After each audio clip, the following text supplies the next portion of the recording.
Nais niyo mga bossing ko na lumakas ang inyong karisma or kaya po may problema kayo na pinagdadaanan ng inyong karelasyon, ito po ang aking turo ay isa sa mga ritual upang sa ganon, manumbalik muli yung pagmamahalan ninyo at lumakas ang inyong karisma.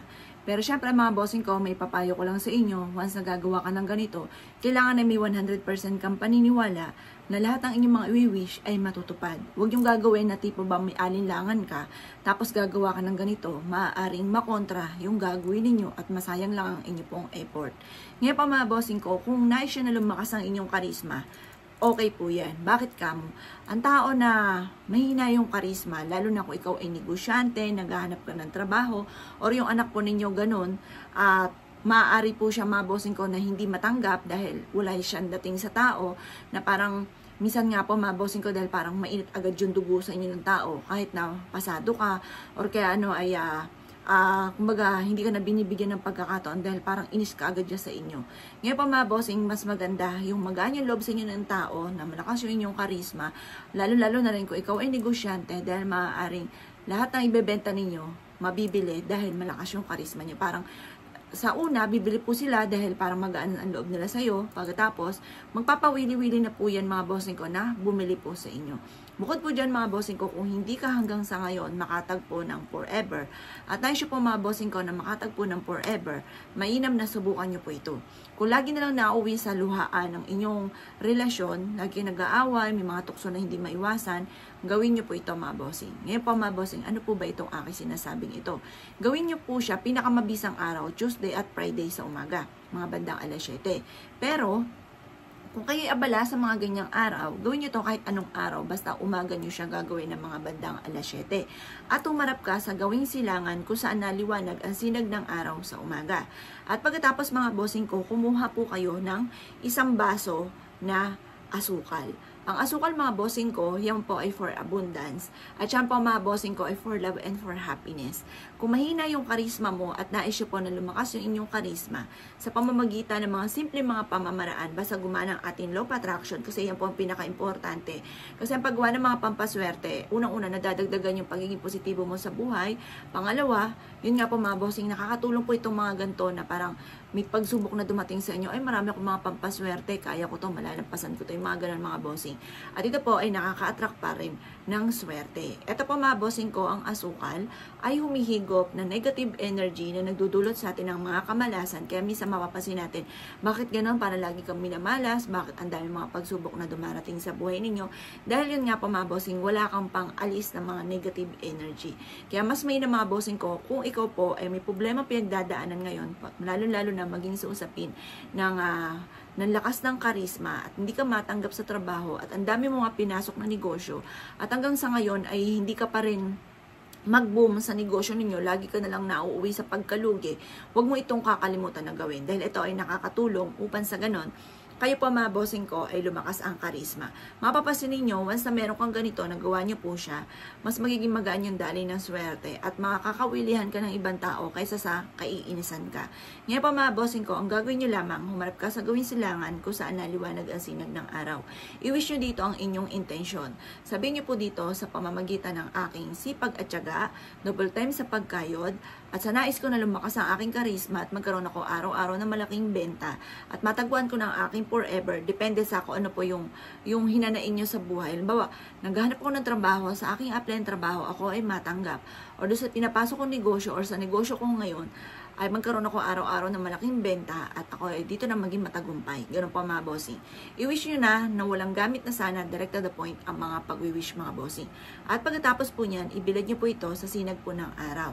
Pagtapos nyo po mag-wish. Pagtapos ang alas 8 ng umaga, kunin nyo po ito at ilagay nyo po siya sa ilalim ng inyong higaan. Ito pa mga bossing, in case man na langgamin, pero ako mga bossing, hindi ako nilalanggam dito.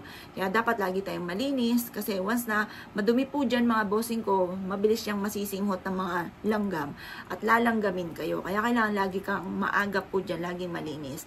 Ngayon, in case man nalalanggamin, kumuha ka ng isang mangkok, lagyan mo ito ng tubig at ipatong ito sa mangkok. Para may tubig ka na, humihigop ito ng negative energy plus additional pa, hindi lalanggamin ang inyo pong asukal. Ngayon pa mga bossing ko, alam niyo po ba ang asukal ay maraming benepisyong dulot. Yan po ay nagdudulot ng masaganang pamumuhay, ang asukal ay humihigop din ng negative energy at nagpapalakas nga din po ito ng karisma. Kung mahina yung karisma ninyo at nais nyo na lumebel up ang karisma po ninyo, mainam meron po kayong ganito. Proven po ito mga bossing. Kailangan po mga bossing ko na kayo po ay may positibong pananaw sa buhay. Dahil once na ikaw ay pinanghihinaan ng loob, hindi po maganda ang dulot po nun. Parang ikaw na rin mismo kumukontra sa mga ninanais ninyo, lalo na kung gumagawa ka ng gantong ritual. Gawin niyo po ito mga bossing ko ng umaga lamang. Ito po mga bossing ko ay subok na napakaswerte. Basta't ikaw ay may 100% na paniniwala, ay walang imposible mga bossing ko. Lalo-lalo na kung ikaw ay masipag at matyaga at pagkatapos, nais nyo po na mas lumebel up ang swerte, gawin niyo na po ito. Ngayon po mga bossing ko, mas mainam na mula sa puso ang pag-wish at mainam din po mga bossing ko na sambitin ang inyong pangalan ng 3 beses mga bossing. At tapos sabihin nyo, yayaman ako at magiging matagumpay. Ganito po. Apple Pagyo, Apple Pagyo, Apple Pagyo. Yayaman ka at magiging matagumpay. Makakamit mo lahat ang iyong mga pinapangarap.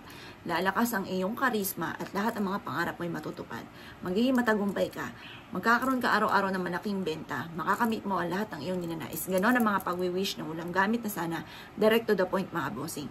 Pagtapos na po kayo mag-wish mga bossing, yun nga po. Ilagay niyo na po ito. Ngayon, kapag po halimbawa madumi na yung tubig, itapon niyo po yun. Pagkatapos palitan niyo ulit ang panibagong tubig kung lalanggamin. Pero kung hindi man lalanggamin, okay lang din po na huwag niyo na siyang lagyan ng mangkok na may tubig. In case lang po yun na lalanggamin. Kasi may mga pagkakataon talagang yung laging nilalanggam. Siyempre, asukal yan, matamis yan, lalanggamin po yan. Ngayon pa mga bossing, in case man na hindi naman nilanggam, hayaan nyo na siya. Kasi iba rin po yung ritual mga bossing or orasyon ng tubig.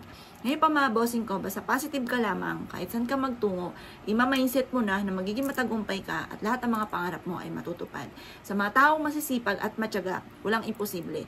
At sa mga tao na hindi sumusuko sa hamon ng buhay ay walang imposible.